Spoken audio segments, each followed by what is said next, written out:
Welcome to Damn Good Movie Memories with your host, Brian Davis. This podcast is the cure for your long commute and super boring workday.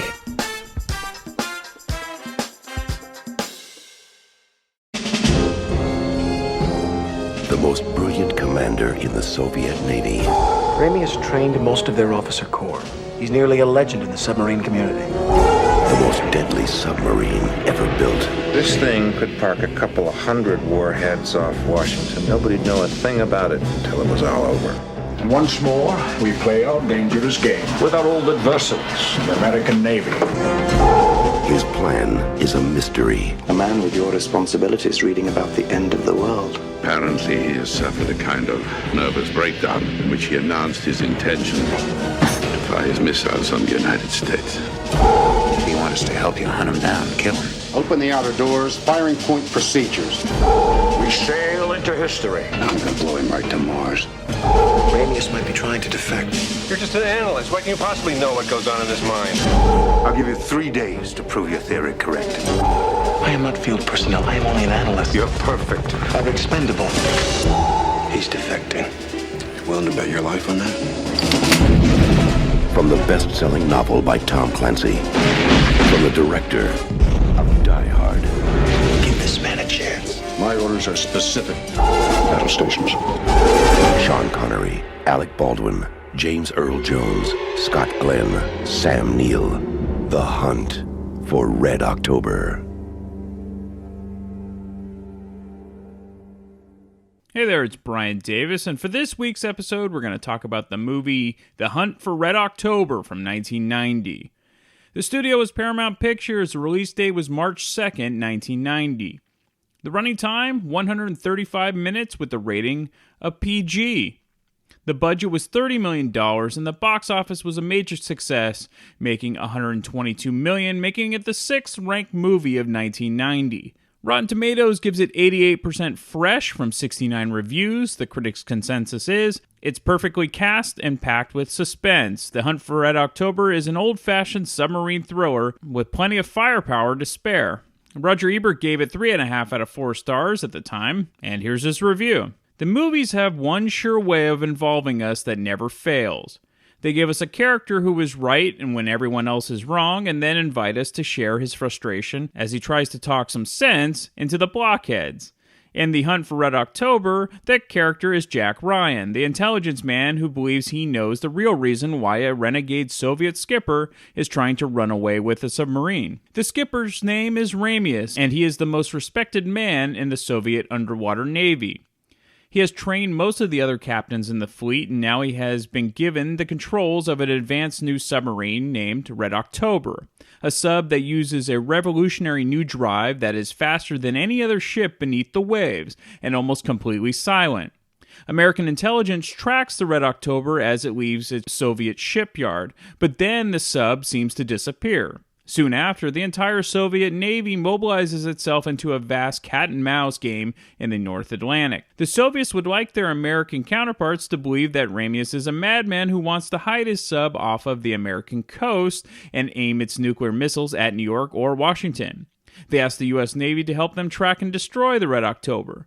But Ryan, played by Alec Baldwin, believes that would be a tragic mistake. He tells his superior, an admiral played by James Earl Jones, that Ramius is actually trying to defect and to bring his submarine along with him. That is the setup for John McTiernan's film, as it was for Tom Clancy's best-selling novel. And in both cases, it is also the starting point for a labyrinth plot in which, half of the time, we have to guess at the reasons for Ramius' actions. It is a tribute to the movie, which has much less time than Clancy did at book length.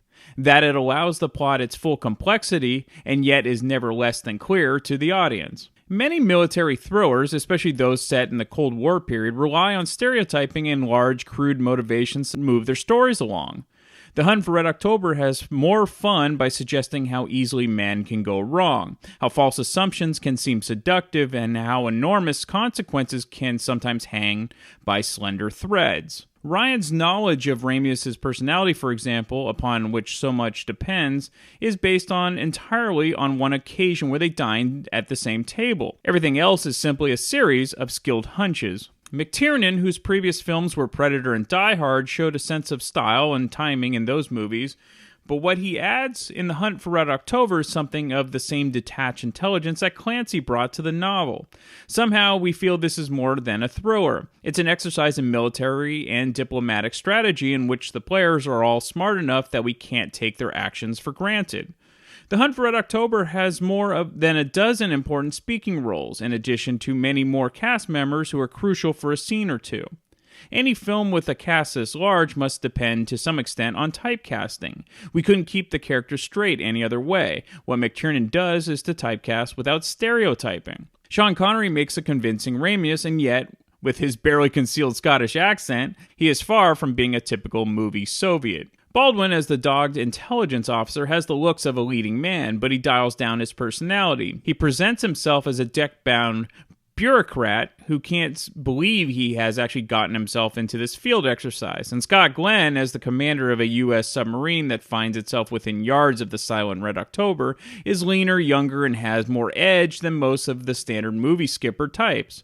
The production design lends a lot to the movie's credibility. I'm told that the interiors of the submarine in this movie look a great deal like more high-tech and glossy than they do in real life, that there would be more grease around on the real sub, and yet, for the movie screen, the subs look properly impressive, with their awesome displays of electronic gadgetry. The movie does not do as good of a job communicating the daily and hourly reality of submarine life as Das Boot did, but perhaps that's because we're never trapped and claustrophobic inside of a sub for a whole movie. There are cutaways to the White House and CIA headquarters in Langley, to the Kremlin, and to the decks of the ships at sea. If there's one area where the movie is truly less than impressive, it's the underwater exterior shots. Using models of submarines, the filmmakers have attempted to give an impression of these behemoths maneuvering under the sea. But the outside of the submarine is not intrinsically photogenic, and what these shots most look like are large gray bloated whales seen through dishwater. And yet, that lapse doesn't much matter. The Hunt for Red October is a skillful, efficient film that involves us in the clever and deceptive game of being played by Ramius, and in the best efforts of those on both sides to figure out what he plans to do with his submarine and how he plans to do it. The movie is constructed so we can figure that out along with everyone else, and that leaves a lot of surprises for the conclusion, which is quite satisfactorily suspenseful. There was only one question that bothered me throughout the movie, as one whose basic ideas about submarines come from Commander. Edward Beach's classic Run Silent, Run Deep, in which the onboard oxygen supply was a source of constant concern, I kept asking myself if those Russian sailors should be smoking so much down there in the depths of the ocean. And that's the end of his review. I'm pretty sure I saw The Hunt for Red October as a video rental. However, I must admit at the time, it was a bit too boring for me at that age. On the other hand, the Jack Ryan movies with Harrison Ford, I immediately loved those when I first saw them. The Hunt for Red October is kind of more of a slow burner and definitely appealed to adults at the time who understood and lived through the Cold War between the US and Russia for over 30 years at that point. And as I got older and more into the art of film, I returned to the movies that I probably blew off when I was younger, and this is a prime example of a film that I appreciate way more now.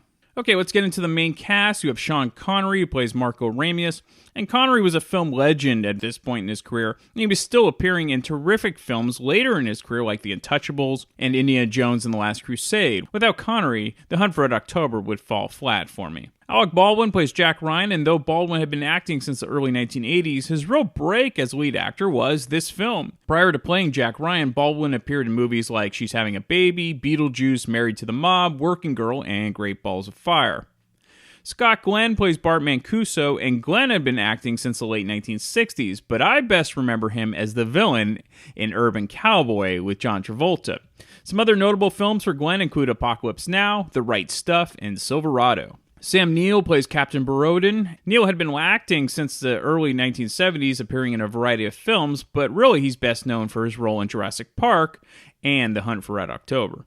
James Earl Jones plays Admiral Greer, and he's obviously one of the greatest voices ever in show business, and for the most part, he's always been a character actor, but his voice always keeps him working, and most famously, he was the voice of Darth Vader in the Star Wars series. However, the role I will remember him for is Terrence Mann in the Field of Dreams movie, Dog and a Bear.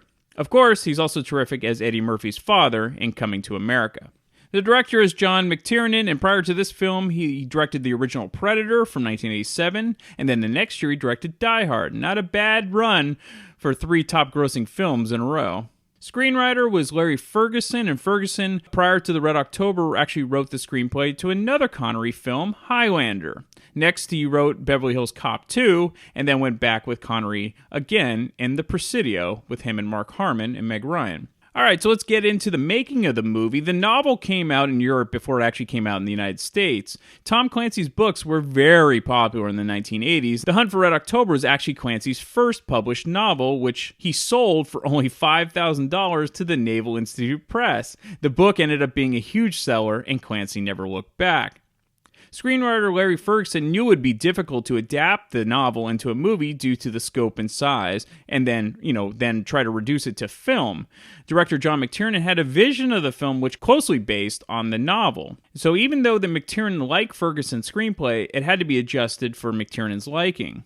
And the two essentially wrote another screenplay. Larry Ferguson is actually in the film as the chief of the boat in the beginning. Kevin Costner was the first choice of the producers to play Jack Ryan. However, Costner was more interested in his Dances with Wolves project, so they looked for more of an up-and-coming actor, and Alec Baldwin fit the bill. James Earl Jones said Baldwin could actually memorize pages and pages of dry dialogue, much like the boardroom scene, and Baldwin actually followed CIA agents to prepare for the role. Connery at the time was looking for a film to act in, and The Hunt for Red October sort of simply fell in his lap, which was great timing, because at first Connery was going to reject the role because he felt it didn't make sense, because he thought it was the present day, 1990. He didn't realize it was actually set in 1984. The facts they sent to him didn't say 1984, but after he found that out, he was in.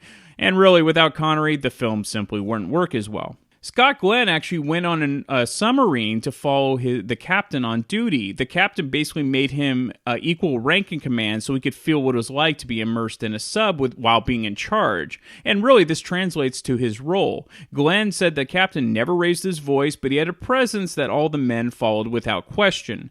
Glenn essentially copied the captain of the Salt Lake City sub in his role. In order for the sub to look like there were waves and storming around it, other boats went around in circles with fog machines to give the illusion of a storm with the above-water sub. This is why it looks so much better than CGI. In order to differentiate between the two subs inside, the cinematographer came up with a lighting scheme. He essentially did it backwards to common thinking. The Russian sub was lit in blue when inside. However, the United States sub was red. It's subtle, but it helps the audience figure out which sub is on screen. The legend goes that the basis of Clancy's novel was based on true events that actually happened from the lore of captains. The title cards in the beginning of the film are sort of a nod to this.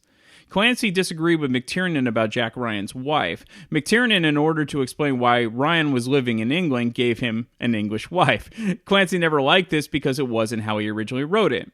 McTiernan said it was difficult for Baldwin not to be more lively with the role as Jack Ryan, as Baldwin was used to more energetic roles. However, McTiernan needed Ryan to be unassuming and not flashy. James Earl Jones was always the pick to play Jack Ryan's boss, as he always came off as America's father figure, like someone that is always respected and looked up to. The U.S. Navy gave an authenticity to the makers of the film to see how they function in order to have the Navy subscenes be as realistic as possible. And actually, some of the crew in the film are real naval officers. Okay, let's just get right into the film. The movie starts with the following title card. In November of 1984, shortly before Gorbachev came to power, a Typhoon-class Soviet sub surfaced just south of the Grand Banks. It then sank in deep water, apparently suffering from a radiation problem. Unconfirmed reports indicated some of the crew were rescued. But according to the repeated statements by both Soviet and American governments, nothing of what you are about to see ever happened. End of transmission. So it's funny to hear Sean Connery speaking Russian with his Scottish accent still apparent. The title scene is cool as you see the Red October spelled out in Russian until it changes and translates to English. You see a young, non-bloated Alec Baldwin as Jack Ryan, and unlike future Jack Ryan films where his wife is somewhat a central part of the plot, Red October basically ignores her character. The Jack Ryan character is a brilliant CIA analyst who is an expert in military history and conflict. So we're introduced to Admiral Greer, who's of course played by James Earl Jones, and Jones is the only carryover actor to the Harrison Ford era of the Jack Ryan films. Jones, in addition to having one of the most recognizable voices in film history, is also one of the finest character actors in film history. Jack Ryan meets with Greer to discuss the discovery of the Russian sub, Red October, which is bigger than their regular subs. Now, the supporting cast is terrific, with actors who will really make their mark eventually in film and TV in later years. We see young Courtney B. Vance, who monitors the sonar radar for potential conflicts. So much like Clint Eastwood, Connery has a quiet confidence and exudes strength simply without saying a word through his mannerisms. And I think that's what's lost in today's acting, is that it's not necessarily how you deliver your lines, but having a presence on screen. And Connery definitely had an amazing on-screen presence, which is why he's a film legend. Connery, for me, is what makes this film enjoyable. Without him, I think this movie would be fairly boring. However, with Connery, I look forward to every scene he's in. Also, I must say that his hairpiece looks very good in the film as well, and he actually designed the piece himself to look spiky and gray, and cost $20,000 to make. There's also an interesting scene early on that is sort of prophetic of today's world. Connery enters his quarters while on a sub. He discovers one of his colleagues sitting there without asking permission. The man says that he must oversee the crew. Connery replies with, "By invading my privacy?" To which the man replies, "Privacy is not a major concern in the Soviet Union, comrade. It's often contrary to the collective good." It's funny how that sentiment seems to be devolving quicker than ever with today's social media. What is interesting in this scene is how the two begin speaking in Russian with English subtitles, and then it transitions to speaking English. This was an obvious switch due to this being a US-based film, and I'm not sure the same tactic would be used if it was made today. It might have been left using subtitles for authenticity. So early on in this film, you sort of realize it's not a turn-off-your-brain popcorn type of movie. You basically have to be engaged from the start, or you might miss key plot points. And I think initially this is why this Jack Ryan installment almost seemed boring to me as a kid, whereas the Harrison Ford movies were more engaging and exciting. It probably didn't help that essentially the entire movie takes place on submarines. Early on, we discover that Marco Ramius, that's Connery, has plans that will likely go against his government's orders as he kills the officer in his quarters who feels he may divulge Connery's plans. We see Ed Rooney, of course that's Jeffrey Jones, who is the lead for the construction of the United States subs. It's a nice upgrade from following Ferris Bueller around, I think. We discovered that the Red October is essentially undetectable as it has stealth settings which sonar will not pick up, and as Jeffrey Jones puts it, it may sound like two whales humping. Tim Curry is yet another excellent part of the cast as part of Connery's crew as a doctor. Sam Neill plays a captain under Connery's fleet, and Scott Glenn is part of the United States Navy crew. Like I said, the cast in this film is top-notch, and it seems like every scene includes an actor you've seen before. There's an amusing scene where Connery addresses his crew early on. Comrades, this is your captain. It is an honor to speak to you today, and I'm honored to be sailing with you on the maiden voyage of our motherland's most recent achievement. And once more, we play our dangerous game. A game of chess against our old adversary, the American Navy. For 40 years, your fathers before you and your older brothers played this game and played it well. But today, the game is different. We have the advantage. It reminds me of the heady days of Sputnik and Yuri Gagarin, when the world trembled at the sound of our rockets. Well, they will tremble again at the sound of our silence. The order is, engage the silent drive. Aye, sir. Balance control. Open all the doors. Yes, open all the doors. Diving command. Engage Caterpillar and secure main engines.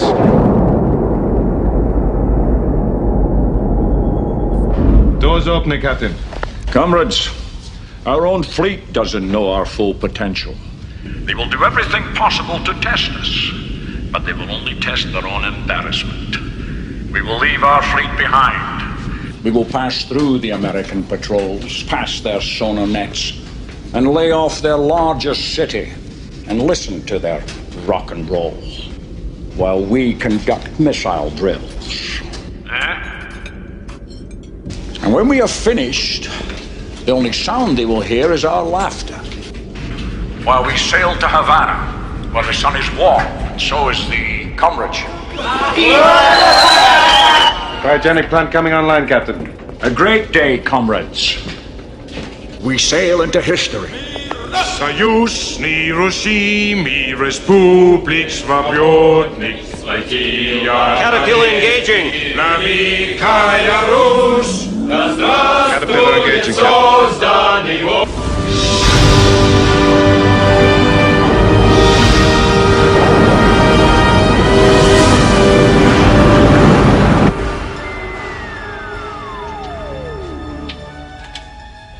What happened? I don't know.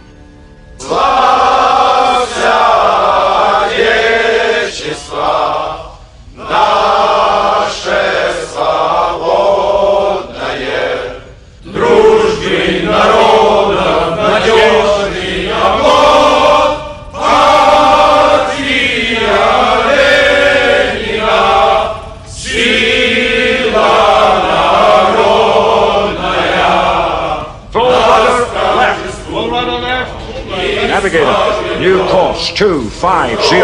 Yes, new course 250.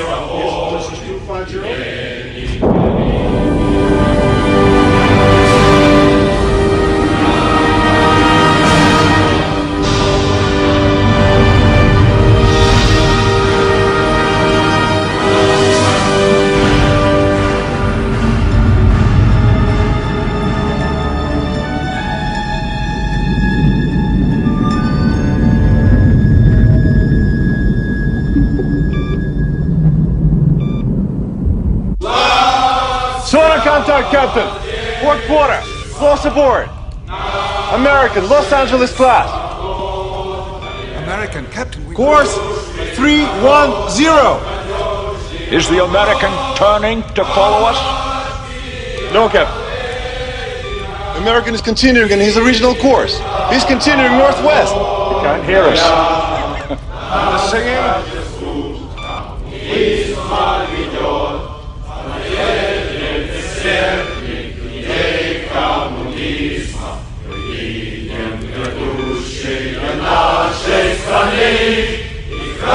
Let them sing.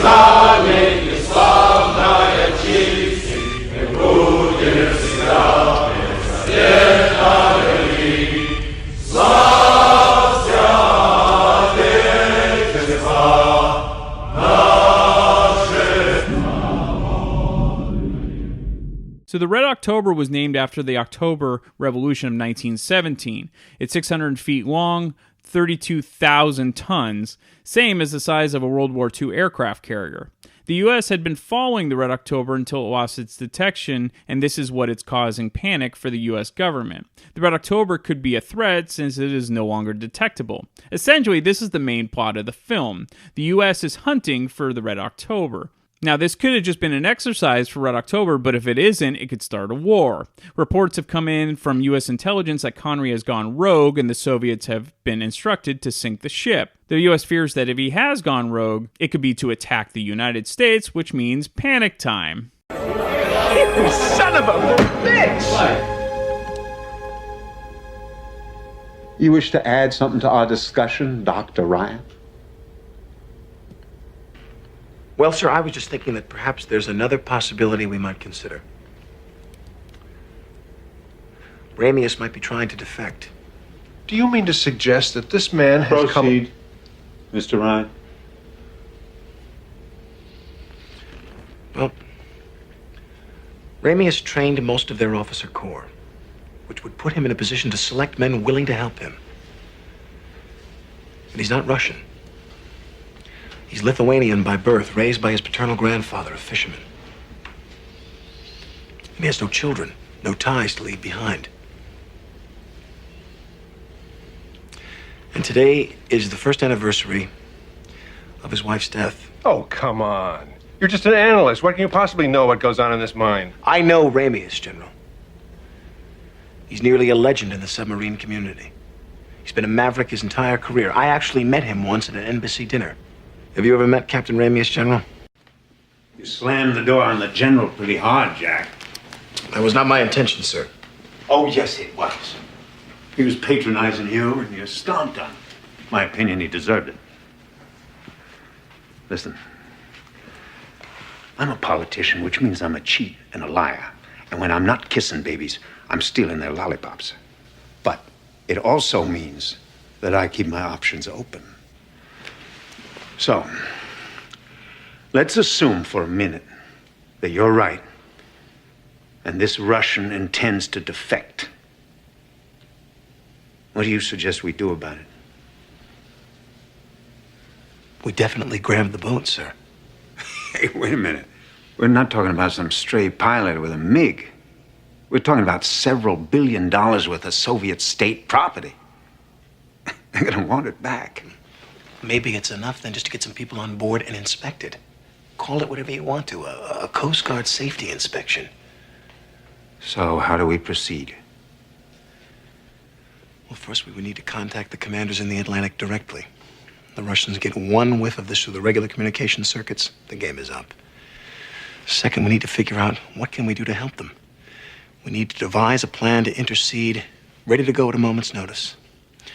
And third, somebody's got to go out there and make contact with Ramius and find out what his intentions really are. Okay, when do you leave? Wait a minute. The general was right. I am not field personnel. I am only an analyst. You're perfect. I can't ask any of these characters to go. One, they don't believe in it. Two, they'd never stake their reputation on a hunch. Whereas you are expendable. Something like that. I'll give you 3 days to prove your theory correct.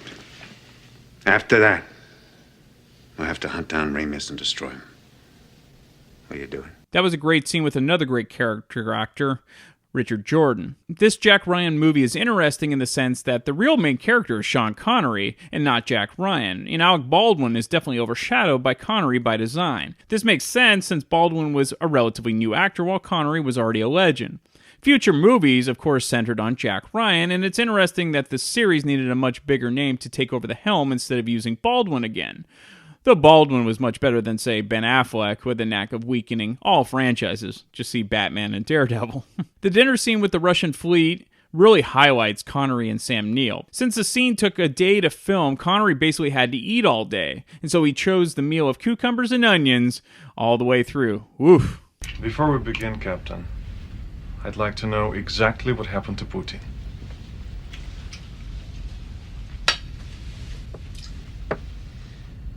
He didn't sleep on his tea, did he? I don't think I like your tone, Slavin. What the hell's my tone got to do with it? We're risking our lives here. Look, Putin could have caused complications. What did you think? He'd just go away and sulk while we carried out our plans? Is that what you thought? Are you saying he was murdered? My God. Oh, stop whining, Yuri. But murder, how can you So justify... he was murdered. I have no problem with that. The man was a pig. But it's a decision we should have all made together. You are not in command here. If the crew finds out, we could have a mutiny. What you held talking? Nonsense. They could kill us all. He's right. Everything that happens on this ship affects us all. Master at Arms is already right. We can still go back. All we have to say is... There will be no going back. Before we sailed, I dispatched a letter to Admiral Bedorin, in which I announced our intention to defect. In the name of God, why? When he reached the New World, Cortez burned his ships. As a result, his men were well motivated. You have signed our death warrants. Bedorin will send the entire fleet. Jesus, they'll find us. They'll find us and hunt us Nobody's down. going to find us. That's enough, Yuri. You had to do it, huh? You couldn't just turn the submarine over to the Americans. You had to make a political statement. Or was it something deeper, Captain? Something that made you unable to simply slip away? Was it ego, Captain? We each have our reasons, Victor. My own began the day I was handed the blueprints for this ship. A ship which had but one use. And as for the rest, well, those are things that I alone must carry the burden for. Anatoly, You're afraid of our fleet. Well, you should be. Personally, I give us 1 chance in 3.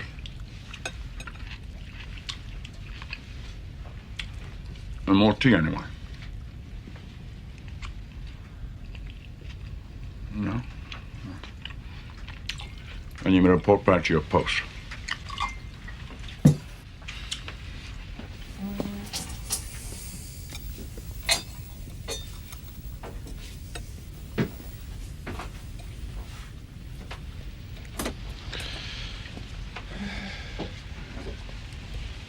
You heard the captain dismissed.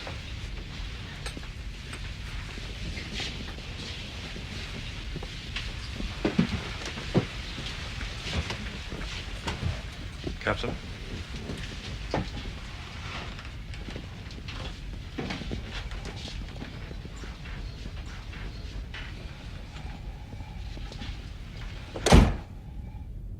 Captain, I would never disagree with you in front of the man, you know that.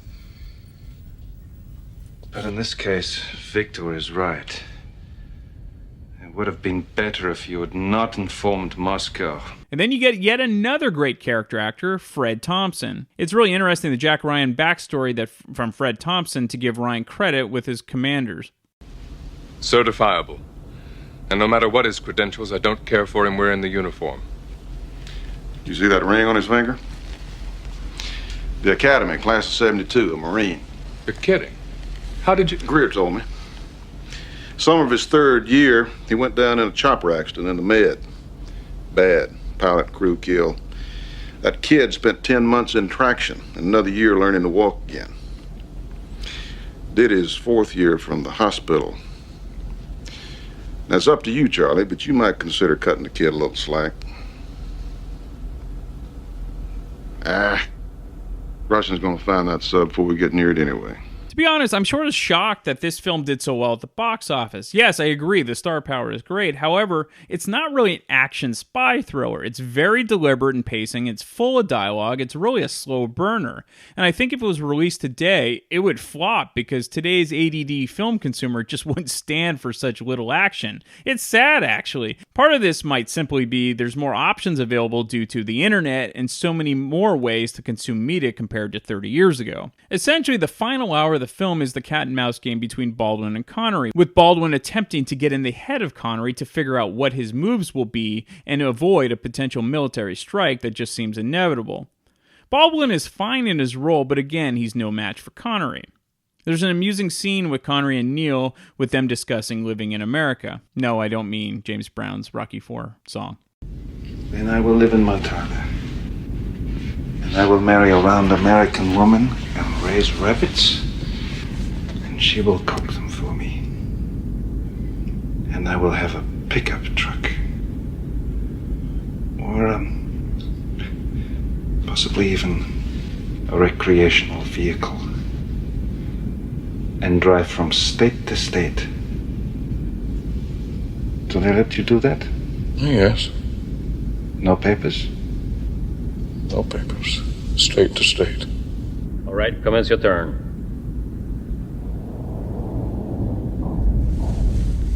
Well then, in winter I will live in Arizona.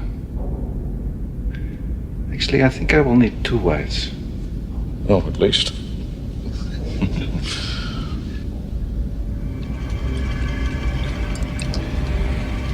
It's interesting, action does occur at the end of the film, though it's more implied action with suspenseful elements. Today, it would simply be tons of explosions and CGI, which makes this film sort of refreshing to watch. It's the acting that carries the film, pure and simple. There's another great scene in the heat of the suspense where Connery asks Baldwin about the books he wrote. Torpedo impact, 20 seconds. What books? Pardon me? What books did you write? I wrote a biography of Admiral Halsey called The Fighting Sailor about naval combat tactics. I know this book. Torpedo impact. Your conclusions were all wrong, Brian. 10 seconds. Halsey acted stupidly. 9, 8, 7, 6. All right, let's get into some of the fun facts about this film. The film won an Oscar for Best Sound Effects Editing. Alec Baldwin actually accepted the role of Jack Ryan because Harrison Ford turned it down. Sam Neill also benefited from Ford's refusal 3 years later by being cast in the lead role of Jurassic Park. So due to his contractual obligation to this movie, director John McTiernan had to pass up the opportunity to direct Die Hard 2. So the movie was released in March of 1990, just as Major League Baseball was entering spring training. So Lou Piniella and the rest of the Cincinnati Reds used this movie all season for motivation, and they eventually swept the Oakland A's in the World Series later that October. Get it? The hunt for Red October, the Reds? Yeah. If you're not a baseball fan, yeah. So Mel Gibson, Michael Keaton, Kurt Russell, Bruce Willis, Sylvester Stallone, John Travolta, Val Kilmer, Bill Paxton, Patrick Swayze, Stephen Lang, Jeff Bridges, Ron Perlman, Richard Gere, Michael Nouri, Christopher Lambert were all considered to play Jack Ryan before it went to Alec Baldwin. Arnold Schwarzenegger was considered to play Marco Ramius since he had worked with John McTiernan before on Predator. He also worked with McTiernan again on Last Action Hero. But really, could you imagine Arnold doing this compared to Connery? I love Arnold, but he's fit for a certain role, and a serious thriller, I don't see it. Anyway, we got two great guests. We got Sonny Pooney from the Growing Up Rock podcast who's going to join us, and then my other brother, Brian. So, enjoy our great talk, and I'll be back next week for another film. You know him from Growing Up Rock. You know him from Podcast Rock City, and of course, you now know him for Damn Good Movie Memories. It's Sonny Pooney. Welcome back. What's up, man? Just saw you just a little while ago.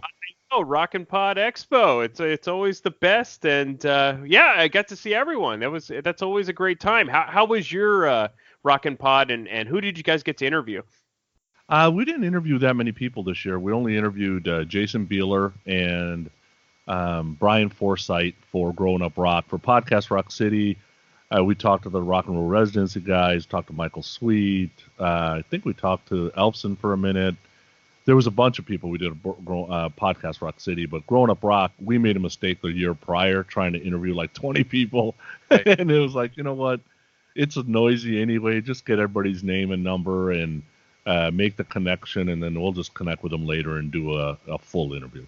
Right, and you really don't get to enjoy the whole convention itself if you're just interviewing, nonstop. Yeah, and that's the other thing. Like it's, you get there, well, you got there a little bit late because of some flight delays, but I got there Friday morning, but I didn't start really seeing people till like Friday late afternoon, and I left Sunday late morning.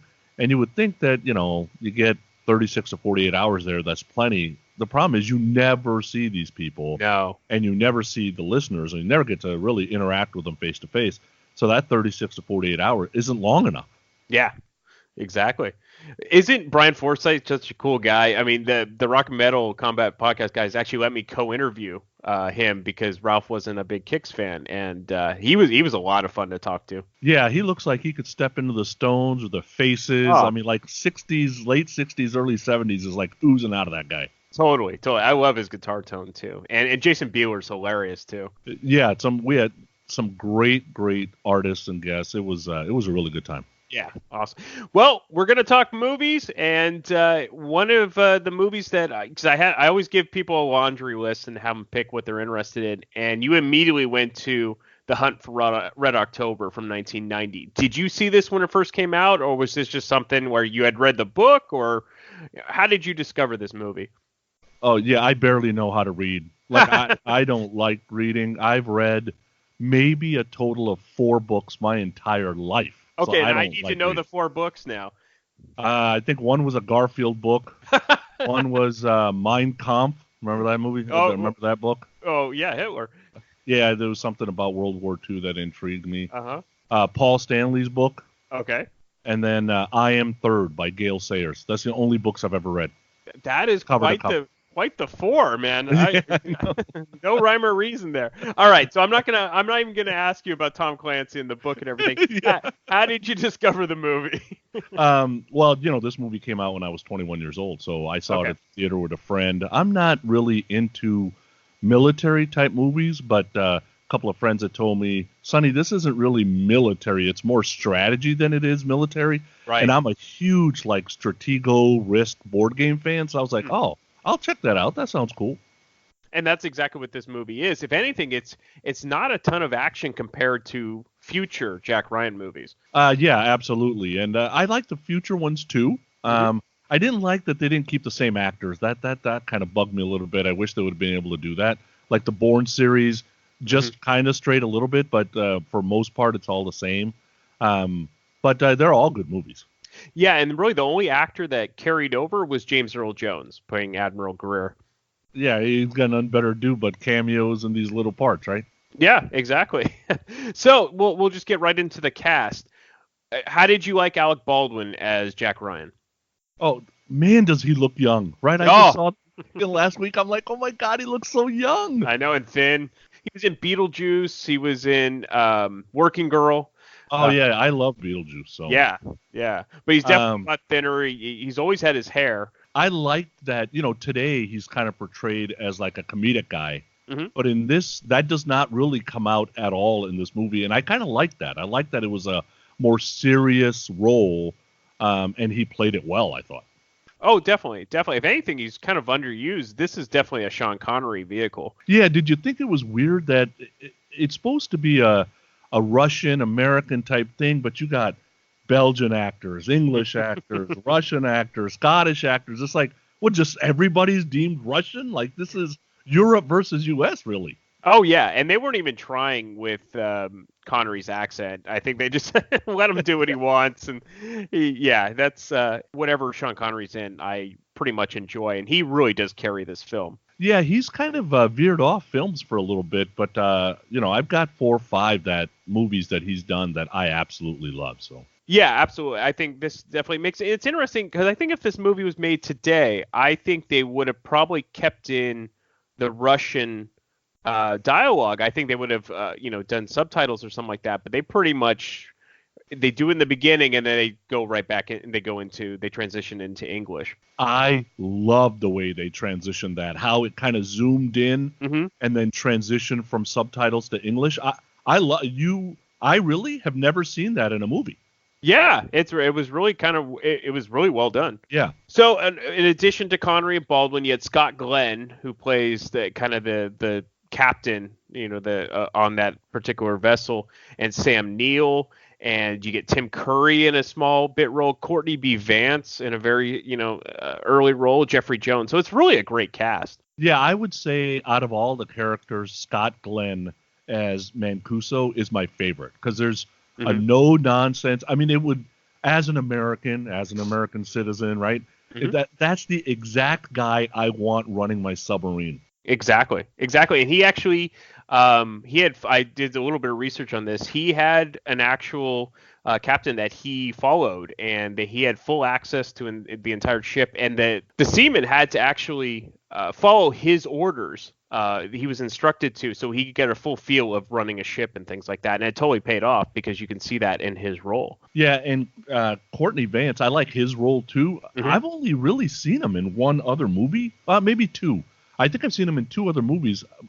He must either I don't really watch his movies or he doesn't act that much.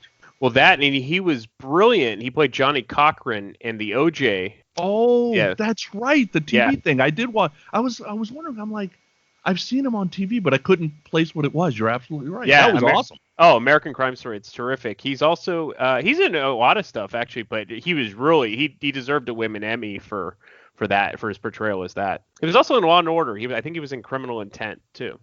Yeah, I'm not much of a CSI, NCIS, Criminal Intent guy. I like more the lawyer type stuff more than the crime scene type stuff. Another thing about this movie, and I just realized, it just dawned on me, this is 100% male. Is there one female actor in this film?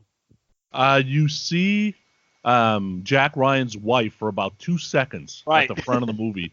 And that's the only criticism I have. It's one of the few movies I love in my life that has no romantic interest. Like, at all. Where did the women go? Right. And actually, I think so. And Jack Ryan, and I'm glad you brought this up. Jack Ryan's wife in this movie is British, and I guess Tom Clancy was not happy with this because that's not how it was written. And so I don't know why they made her British, because in future films she's American. So yeah, that part's a little weird. Right.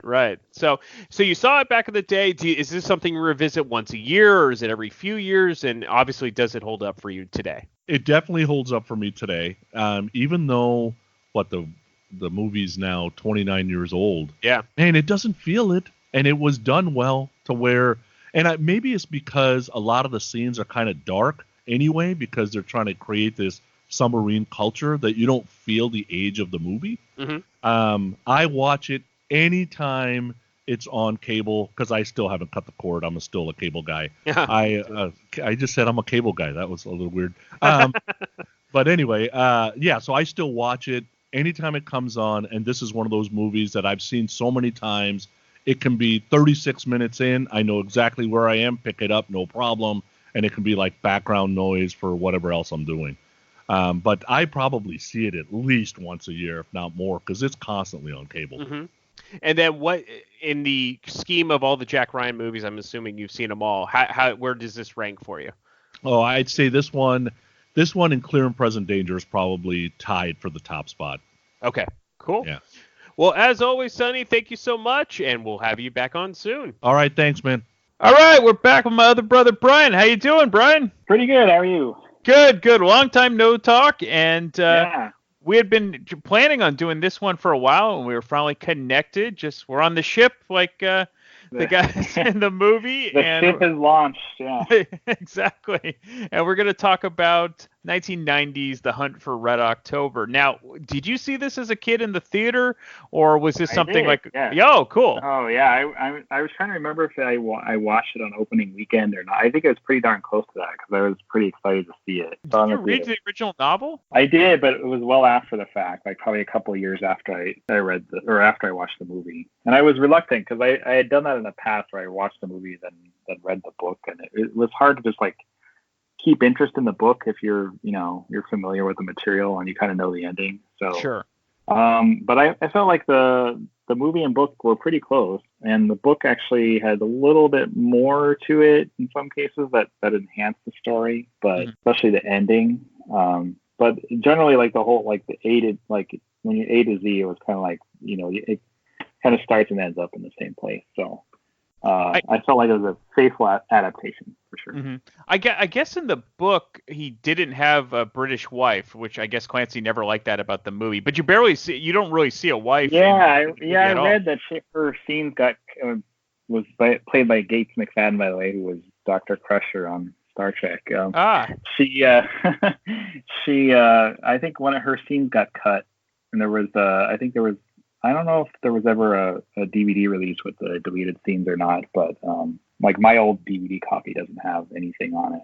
But I read somewhere that she had a larger role, and then like they just kind of cut it down to like I think she has like 2 words or something. Yeah, pretty much. Like not even a line of dialogue, and you see her kind of like rushing out of the house in the beginning of the movie, and that's it. Well, besides her, there are no females in this movie. No, it's a pretty dude-centric movie. It is.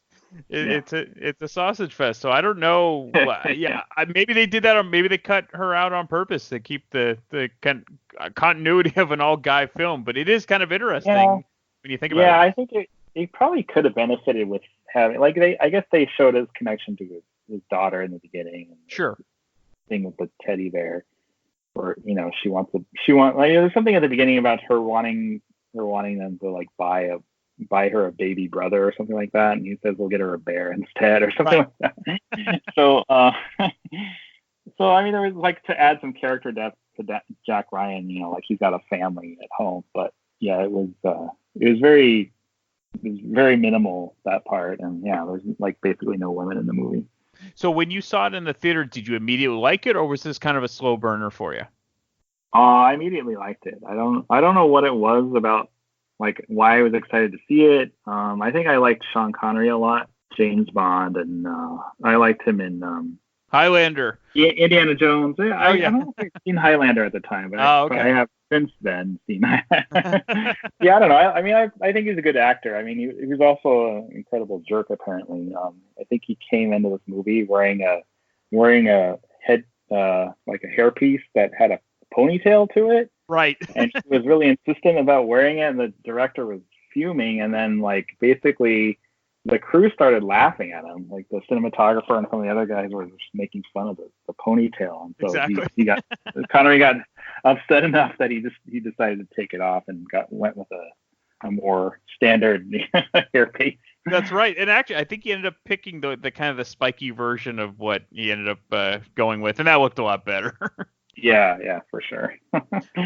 So how do you feel about Alec Baldwin playing Jack Ryan, and who is your go-to Jack Ryan in the series, actor-wise? I think because I liked Hunt for Red October a lot, I liked Alec Baldwin in that role. I also thought, like, when Harrison Ford did it, he just seemed like a much older character, where I thought, like, the character in Hunt for Red October was kind of, like, it's hard to tell. I mean, Alec Baldwin was pretty young there. I don't know exactly how old, but, like, relative to what you see from him now. And, like, he's somewhat naive in that movie. And I kind of like that about Jack Ryan. I thought when Harrison Ford got the role, Jack Ryan was more of like a grizzled figure. So I don't know. I think maybe it's just that I like Hunt for the October story better too than Games and Clear. I mean, I like Patriot Games, and I think Clear and Present Danger was good too. And I like Harrison Ford's one of my favorite actors anyway. But I don't know. I guess I just like Alec Baldwin overall in the role. Well, he's definitely better than Ben Affleck, so that's probably my least favorite one. Even though that was probably of all the Jack Ryans. But like Chris Pine was pretty good. That was a totally different thing, though, I would say. Yeah, like, that was well done. Like yeah, it was good. It was more like it felt more like a Born Identity kind of movie or something like that. Exactly. And I liked how Kevin Costner was in that one too. Oh, that's right. So I think he was one of the guys they were considering casting him for Jack Ryan to begin with, which would have made sense actually at the time. Yeah, and he had acted with Connery in Untouchables, so they had the on-screen chemistry, I guess. But he ended up doing Dances with Wolves instead. So, and Harrison Ford, I guess, turned down Jack Ryan initially. Baldwin got it, so I don't know. That's I felt like it ended up okay. Yeah. Oh yeah, and I think in the long run it was fine. I mean, this is definitely a Connery movie. I mean, he's first billed. Jack Ryan, I wouldn't call him an afterthought, but he's definitely not. He didn't turn into the character that eventually morphed into when Harrison Ford took over. Yeah, I would say that the Harrison Ford movies, there was much more of those were Jack Ryan centric, and this was this was more Captain Ramius and with Jack Ryan kind of thing. Yeah. How did you feel about the side characters, whether it be Scott Glenn playing like the Bart Mancuso or Sam Neill playing Captain Bourdin? Like, how did you feel about them? So I actually love this movie because all these it's like a who's who of character actors. I know, it's true. All these guys are great. I mean, despite it being like a sausage party like we talked about. Like you have Scott Glenn, Sam Neill, James Earl Jones, Courtney D. Vance, who I think was on Law and Order and has been on other stuff. Jeffrey Jones, who's in some Tim Burton movies and he was on Deadwood and things like that. So he's really good. Tim Curry, who's great as the doctor. Yep. The Soviet ambassador is a guy named Joss Ackland, a British actor. He was as good as this was like. He did a good job as the Russian ambassador. Stellan Skarsgård is like the antagonist Russian submarine captain. Yep. Fred Dalton Thompson, who was in Die Hard 2, I think, and then he later became a senator. I don't know. All these guys are seen them in lots of other movies before, and they're all really good. I forget the actor's name, but he played the U.S. National Security Advisor. He was good too. I don't know. I think that's what really makes the movie, because sometimes I think that like watching it again recently, some of it's a bit slow by today's standards, but right. I think because you have all these different good character actors in there, that it kind of keeps the plot moving, despite the fact that it's a little bit of a slow burner, like compared to what you would see nowadays. Yeah, that's a great point. I think I appreciate this movie being older than I did when I first saw it. When I was probably like 13 or 14. It was a little bit too slow for me. That's why I really like the Harrison Ford version, because that was pretty much a lot of action. There's less later there's on. less Yeah. scenes of like, which I really appreciate now, like at the table with Connery, going over everything while he's eating and everything. Like I really like that scene now, but as a kid, I was kind of like, okay, let's move it along, and it takes place on a boat the whole time, which is really, that can be kind of tricky. It's almost like Hitchcock, Yeah, I mean, I think it was. Yeah, it was. Yeah, it's kind of stagey in that way, where they're in these very tight quarters, and the lighting is very dark, and they have. I was reading that they intentionally, to help the audience understand which boat they were on at which time, they used different lighting for different submarines. So like yeah, exactly. One was green, one was red.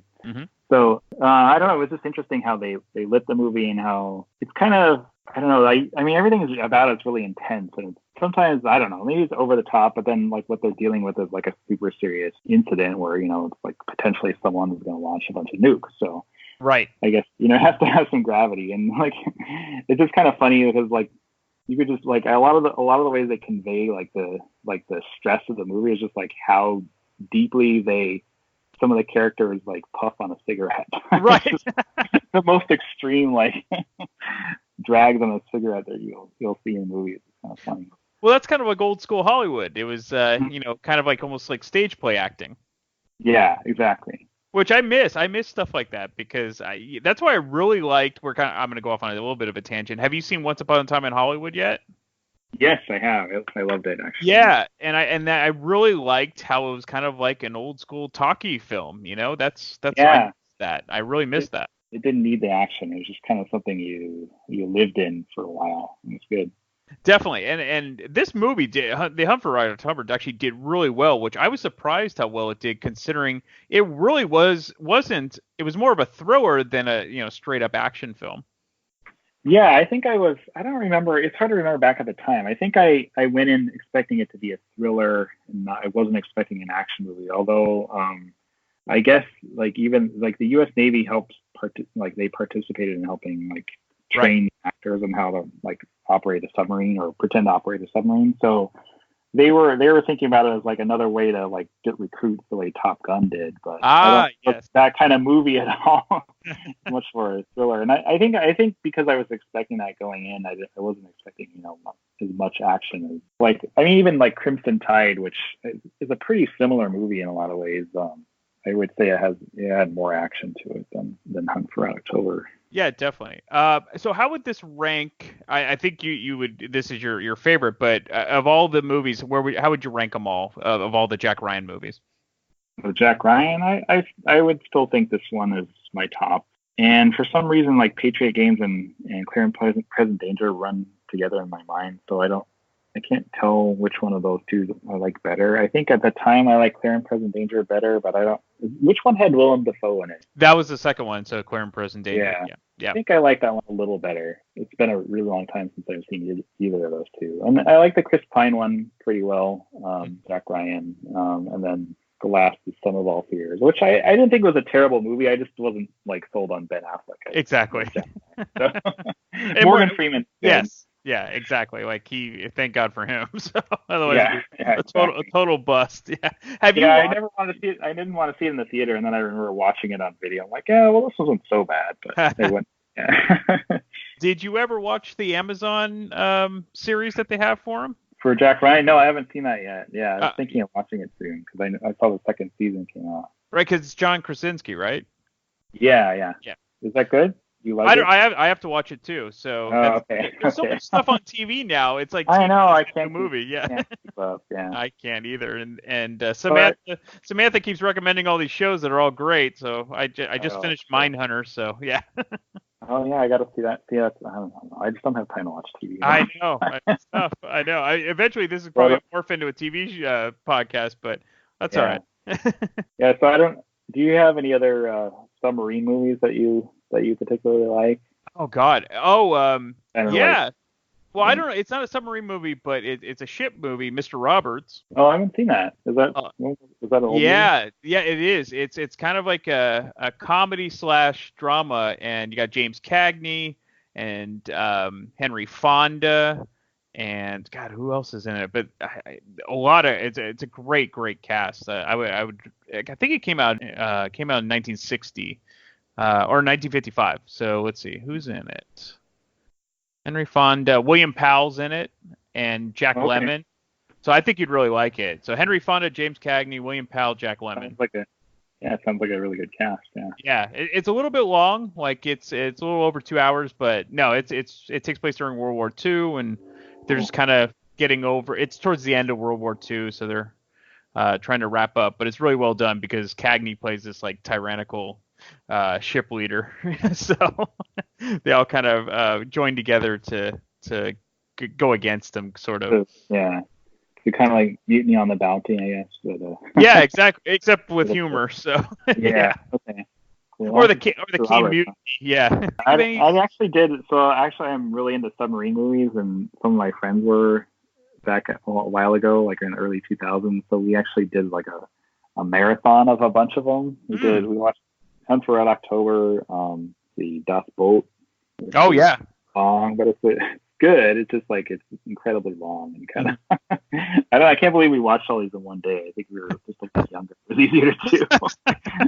We watched Crimson Tide and Run Silent, Run Deep, the old Clark Gable one. Oh yeah, that one's great. All were pretty good, but yeah, this is my favorite of the bunch. Hunt for Red October. I think it's Connery, and like I like Scott Glenn a lot in this movie, and I like the music is good. Mm-hmm. I like the Russian singing. I don't know. It's pretty. It's just kind of a different movie. I'm glad you brought that the Russian part, and that was kind of cool how they did that. Where I always think today they might have left it all in Russian subtitles. And yeah, I like how they transitioned when they were in his That to date, I think is still the most clever way of transitioning that I've seen. I agree. Going from subtitles to English or whatever. I've seen other movies do some similar things that they haven't pulled it off as well, or they just start out in English the whole time. And you're just supposed to assume that they speak another language. Right. But yeah, that was really clever. I thought. Really did. Oh, I thought so too. Cause it's funny because you just recommended, and I finally saw it. You had recommended it a long time ago, and I finally saw it. Borg versus McEnroe, and that one they left subtitles the whole time. With Bjorn Borg part. Borg, yeah. So that kind of reminded me of this. Except when he's talking to McEnroe, but yeah. Exactly. That's true. Yeah. But no, that was really well done. Did you like that movie? I did. I liked it a lot. And it really, because when I was growing up, of course, I'm rooting for the American. I'm rooting for McEnroe. Yeah. Watching the movie, I'm like, I'm glad Borg beat him the first time. Yeah, it probably didn't help that Shia LaBeouf plays McEnroe. I mean, I think he was good casting, but also like, I don't know, he's not really a likable actor. So well, it kind of made sense then, Yeah, I know. So I guess it worked. I didn't know that they eventually became good friends when they got older. So, but so check out Borg versus McEnroe if you're into. Yeah. And while we're on the subject of submarine movies, check out Borg. Yeah, exactly. They put tennis on a submarine. Yes. Well, as always, thank you so much, Brian, and we'll have you back on soon. Hey, this is Brian Davis, and you might know me from the Damn Good Movie Memories podcast. And now, get ready for the Bad Beat Show on thatmetalstation.com from 11 p.m. to 1 a.m. Eastern every Wednesday night. I'm going to play some kick-ass hard rock inspired by the blues, because after all, the foundation of all things rock and metal is, of course, the blues. So join me every Wednesday night for the Bad Beat, because even when you lose, you still win. We are officially on Spotify now, so if you don't use iTunes, if you don't use the Podbean app, you can go to Spotify and get all of our past episodes. You can stream it on there, so if you're a Spotify user, you can go find Damn Good Movie... I can't even say my own podcast. Damn Good Movie Memories. Yes, I know what I'm talking about. I'm the host, right? Okay, so go to Spotify, look for Damn Good Movie Memories. You can stream all of that stuff. And yeah, so if you don't want to use iTunes, you don't want to use Podbean, you can use Spotify as well. All right, before we sign off, we do have t-shirts are available for sale. All you have to do is go to TeePublic, that's TeePublic.com, and you can get your very own Damn Good Movie Memories t-shirt. You can get all sizes, any gender, you can get whatever you want just at the tip of your fingers. So just go to TeePublic.com, look up Damn Good Movie Memories, and you can get your very own t-shirt. If you enjoy this podcast and are an iTunes user, please do the show a favor and head on over to the official iTunes page for Damn Good Movie Memories. Be sure to leave a rating and a review. This will allow the show to appear higher in the algorithm and spread the joy of this podcast to the masses. If you are not an iTunes user, you can still listen and subscribe on Podbean at damngoodmoviememories.podbean.com. Be sure to like us on Facebook under our Damn Good Movie Memories page. You can also listen to a limited number of episodes on YouTube. I hope you enjoyed this week's episode, and be sure to tune in next week for an all-new episode of Damn Good Movie Memories.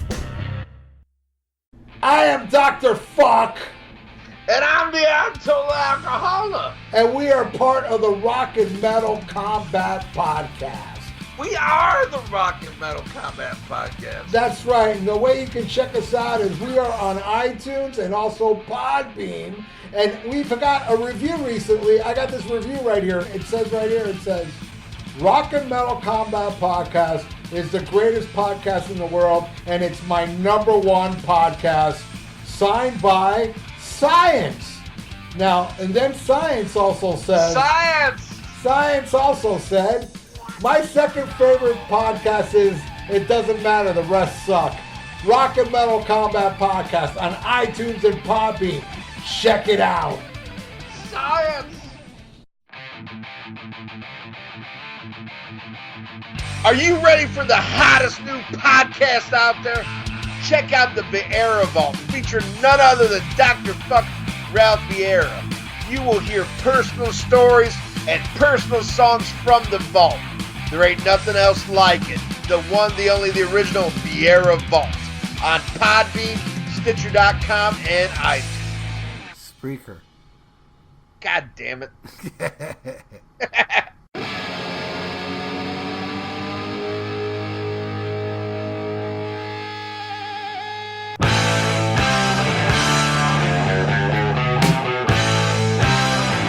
Hey, this is Stephen Michael from the Growing Up Rock podcast. If you're like me and my co-host Sonny Hollywood Pooney, you grew up loving hard rock and metal music. Check out our podcast where we talk to bands and artists that help create the soundtrack to our lives, along with playing some killer new and old deep tracks of kick-ass guitar-driven rock and roll. Find us wherever you find your podcast to listen to. That's the Growing Up Rock Podcast, GrowinUprock. And feel free to hit us up at Facebook, Twitter, and Instagram at Growing Up Rock. So sit back and crank it up.